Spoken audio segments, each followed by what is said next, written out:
Hello everybody.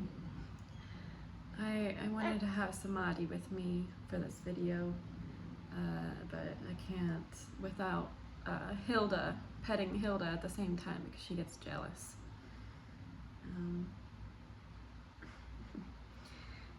She's just a little puppy still, so she's still gotta learn, huh? She wants to see what's going on. So today I had a massage and like a whole healing, sound healing, Reiki session, 3-hour thing planned, and I walk out the door and I get a text and it says, hey, I have to cancel your appointment because the power is out. The power is out. And I was pretty disappointed at first, and because I haven't had that self-care in a very long time, maybe almost a year now. That's a topic for another day, why I don't do it enough. But I knew that today was actually a day I should have been devoting to something else, which is today is my great Aunt Shirley's funeral, and she passed away a little over a week ago, and I'm from another, I'm from another state, so I couldn't make it in time for the funeral with everything and my finances, so I decided to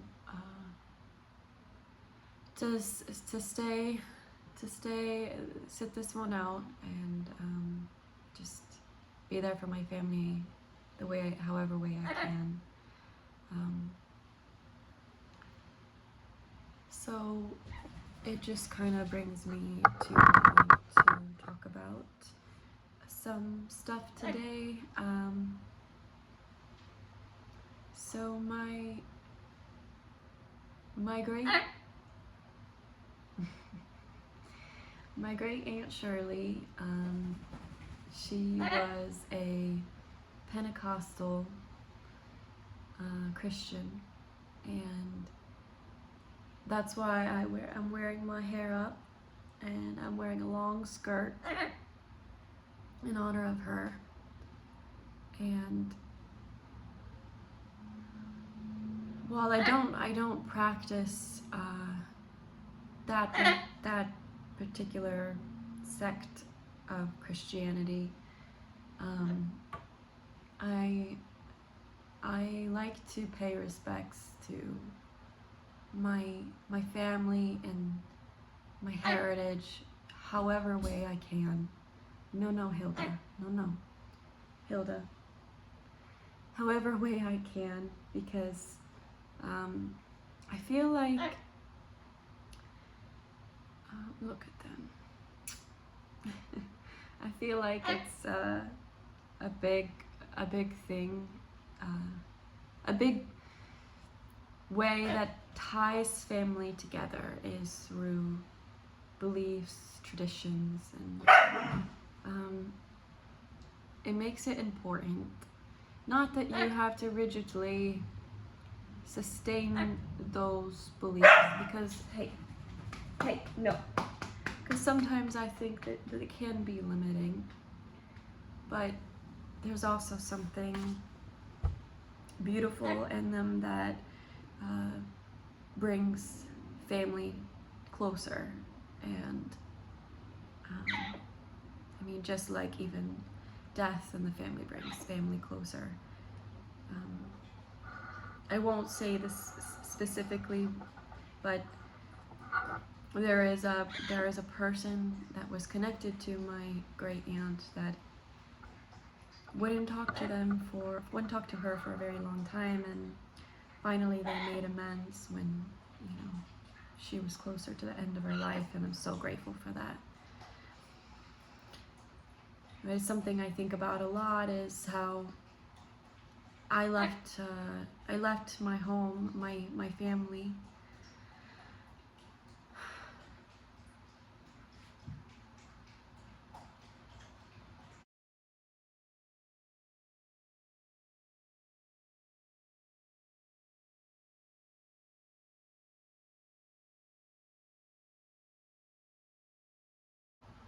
I left my home, my family, because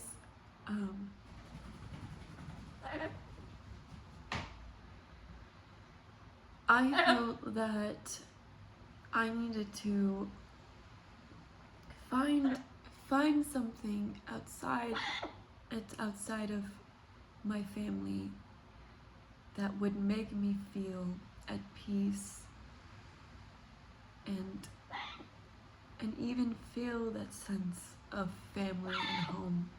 Because my family, although I love my family, my immediate family specifically,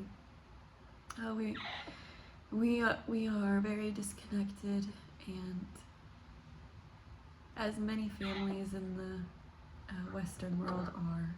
And I always admired God. I always I'm so sorry. I always admired other cultures, other countries for sustaining those family units. And although sometimes it is at the cost of their happiness, in some ways I can see. In other ways, it's a form of commitment that is so profound to me to uphold. And I think I've always yearned for that.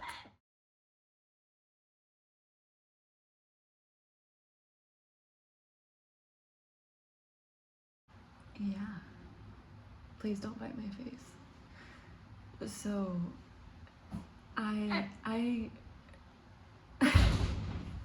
Hilda, I went through a period of time where I was very sad. I know it looks like I'm sad now, but I'm actually very happy.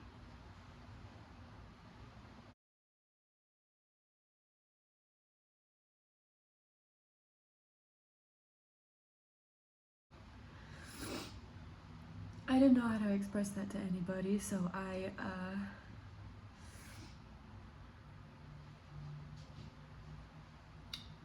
made some interesting choices, to say the least. And eventually, because of all the shame that I felt, I started to have thoughts about not wanting to live, and that's, you know, not a great place to be, of course.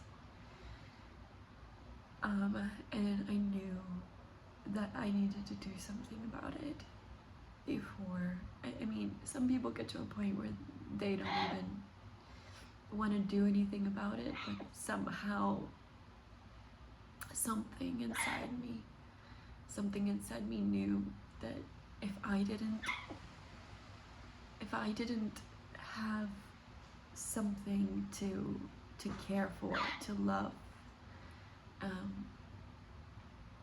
that was in such a dark place as me, I wouldn't be able to pull myself out of it. And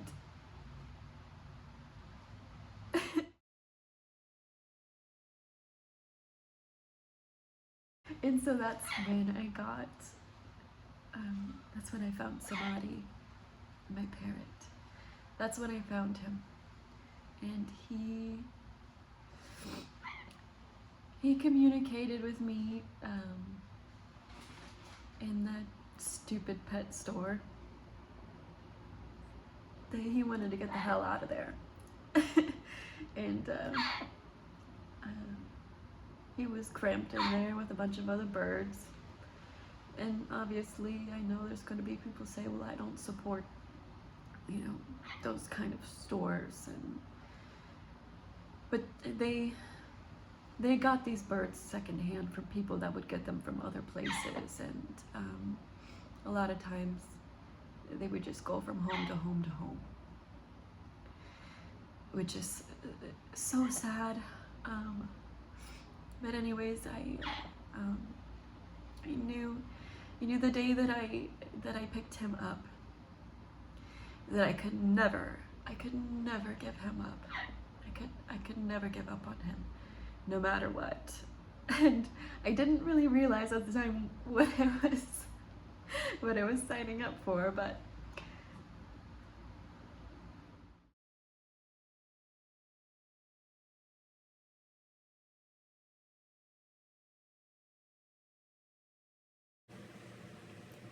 I left the room for a moment to go grab something from my car, and I came back and he had already escaped. He had already escaped from his cage, and I didn't know what to do.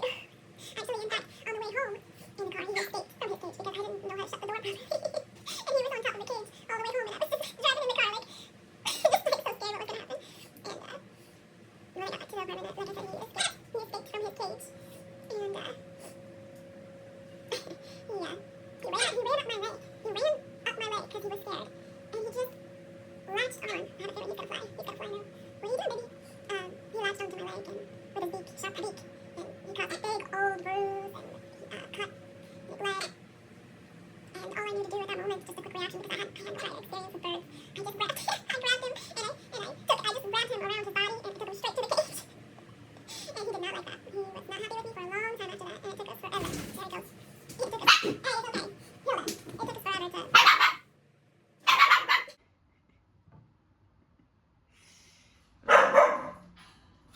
It took us forever to. it took us forever to get him through that initial round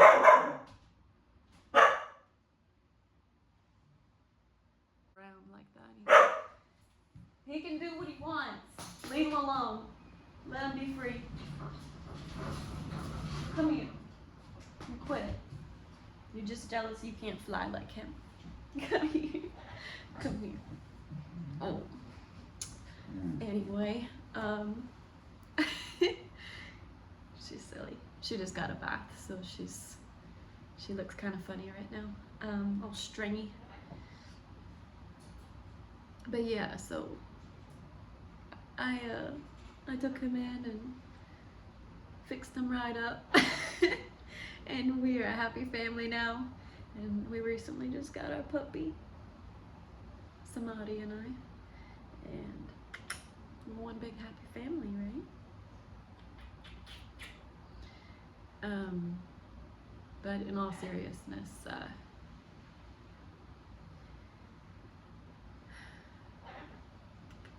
family is very important. I recently have, for a long time now, I felt really compelled to do more research into my ancestry, and I think a lot of millennials do, because we just feel so disconnected, and not just millennials, I'm sure the younger generations too. It just, we feel so disconnected, and it's so important to bring back those traditions and values, and And I'm not saying, you know, we have to rigidly adhere to some strict or idealistic way of living. I just feel like if we can look into our past and see how the people, our ancestors lived and survived through hard, difficult times, I think it can help us realize how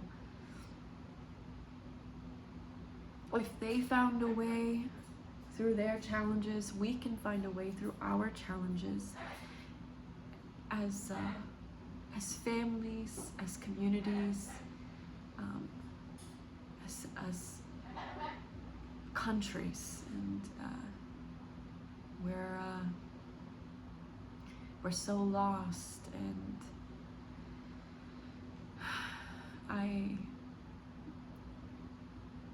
a lot of our heritage is lost through improper documentation. I know on my mother's side there's a lot of you know, I believe to be improper documentation of even just ethnicity, because people in those times are afraid to say what they are, because they wouldn't have the same rights if they weren't white. And it sucks because I have these little interesting things in my DNA, and you can look at my great-grandpa, and he doesn't look quite like your typical white European. I mean, it could be European, obviously, because there's darker skin tones there too, but just Caucasian man, he doesn't look, and yet, you know, that's what he's documented as. And he had thick black curly hair, and I don't know if you've ever heard of the Melungeons, but they're from the I hope I say it right, Appalachian Mountains, and Tennessee, Virginia, Kentucky. And I believe him to be a part of that, and my great-grandparents, and his skin tone was even a little darker as well, and some of my uncles, I mean, they can tan very dark. I didn't quite get those genes. And you know, regardless of what ethnic groups were in my family, I think what it really boils down to is my desire to bring my family together through these cultural influences, from cultures that upheld the traditional family and those values and what it meant. I think that's why I've always just yearned for a family, large family. But yeah, a lot of guys that I've dated were very, very close to their families, even like on the phone with them every day.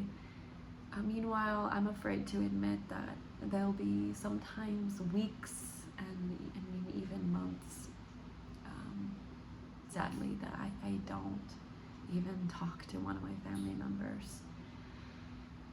And I hate that. I really hate that. I don't like that.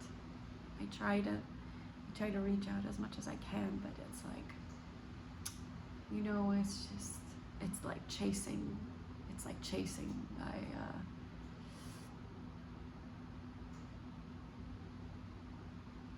A can tied to a string in a moving truck, and I don't know. It's like it just keeps getting away from me. I do as best I can, and it's there. Sometimes the truck stops, and I can talk to my family members, and then it just keeps on going again. It's a weird metaphor, but that's just what came to mind. So, yeah. So I just wanna wrap this up by saying, please,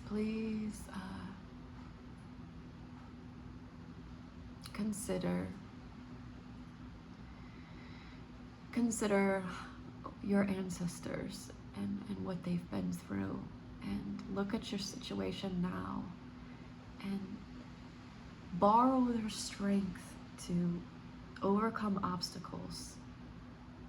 That's what your ancestors would have wanted. They want you to live because they lived for you to live. And if you're not doing that, you're dishonoring them. And so just humble yourself and be proud of who you are and who you came from, and take that strength and carry it with you in everything that you do.